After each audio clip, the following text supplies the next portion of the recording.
ಆಶ್ಚರ್ಯ ಆಗುತ್ತೆ. ಸರ್ಕಾರದ ಈ ಸ್ಕೀಮ್ ಬಗ್ಗೆ ಬಹಳಷ್ಟು ಜನರಿಗೆ ಗೊತ್ತೇ ಇಲ್ಲ. ಈ ಸ್ಕೀಮ್ ಹೆಸರು ಏನ್ ಗೊತ್ತಾ? PMEGP, ಪ್ರಧಾನಮಂತ್ರಿ ಎಂಪ್ಲಾಯ್ಮೆಂಟ್ ಜನರೇಷನ್ ಪ್ರೋಗ್ರಾಮ್. ಜಸ್ಟ್ ನೀವು ಈ ವೆಬ್ಸೈಟ್ ಹೋಗಿ ಡೌನ್ಲೋಡ್ ಪ್ರಾಜೆಕ್ಟ್ ಅಂಡರಲ್ಲಿ ನಿಮಗೆ 100ಕ್ಕೂ ಹೆಚ್ಚು ಬಿಸ್ನೆಸ್ ಐಡಿಯಾಗಳು ಸಿಗ್ತವೆ.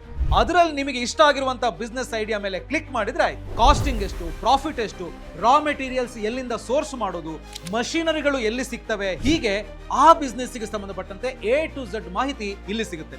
ಇಲ್ಲಿ ನಿಮಗೆ ಇಷ್ಟವಾಗುವಂತ ಬಿಸ್ನೆಸ್ಗೆ ಸರ್ಕಾರ ಫಿನಾನ್ಷಿಯಲ್ ಸಪೋರ್ಟ್ ಅನ್ನ ಮಾಡುತ್ತೆ. ಆದ್ರೆ ಇದೇ ವೆಬ್ಸೈಟ್ ಅಲ್ಲಿ ನೀವು ಅದಕ್ಕೆ ಬೇಕಾದಂತ ಡಾಕ್ಯುಮೆಂಟ್ಸ್ ಅನ್ನ ಅಪ್ಲೋಡ್ ಮಾಡಬೇಕು. ಅದಾದ್ಮೇಲೆ ಕಮಿಟಿಯವರು ನಿಮ್ಮನ್ನ ಇಂಟರ್ವ್ಯೂಗೆ ಕರೀತಾರೆ, ನಿಮ್ಮ ಡಾಕ್ಯುಮೆಂಟ್ಸ್ ಅನ್ನ ವೆರಿಫೈ ಮಾಡಿ ಅಪ್ರೂವ್ ಮಾಡ್ತಾರೆ. ಹೀಗೆ PMEGP ಸ್ಕೀಮ್ ಜೊತೆಗೆ ಸರ್ಕಾರದ ಬಹಳಷ್ಟು ಸ್ಕೀಮ್ಗಳ ಬಗ್ಗೆ ನೀವು ತಿಳ್ಕೊಳ್ಬೇಕು ಅಂತ ಹೇಳಿದ್ರೆ ಈಗಲೇ ಬಾಸ್ವಾಲಾ ಆಪ್ ಅನ್ನ ಡೌನ್ಲೋಡ್ ಮಾಡಿ. ಇಲ್ಲಿ ನಿಮಗೆ 5,000ಕ್ಕೂ ಹೆಚ್ಚು ಪ್ರಾಕ್ಟಿಕಲ್ ವಿಡಿಯೋ ಮಾಡ್ಯೂಲ್ಸ್ ಇದೆ. ಹಾಗೇನೆ 2,000ಕ್ಕೂ ಹೆಚ್ಚು ಜನ ಎಕ್ಸ್ಪರ್ಟ್ ಮೆಂಟರ್ಗಳಿದ್ದಾರೆ. ಇಲ್ಲಿ ನೀವು ಪ್ಲಾನ್ ಮಾಡಿದ ಬಿಸ್ನೆಸ್ ಅನ್ನು ಆರಂಭಿಸೋದು ಹೇಗೆ, ಬೆಳೆಸೋದು ಹೇಗೆ ಅನ್ನೋದನ್ನ ಸ್ಟೆಪ್ ಬೈ ಸ್ಟೆಪ್ ಹೇಳ್ಕೊಡ್ತಾರೆ. ಇದು ತುಂಬಾ ಎಕ್ಸ್ಪೆನ್ಸಿವ್ ಅಂತ ಅನ್ಕೋಬೇಡಿ. ಕೇವಲ 999 ರೂಪಾಯಿಗೆ 1 ವರ್ಷಕ್ಕೆ ಕಂಪ್ಲೀಟ್ ಆಕ್ಸೆಸ್ ಪಡಿಬಹುದು. ಬಾಸ್ವಾಲಾ, ಬಿ ದ ಬಾಸ್.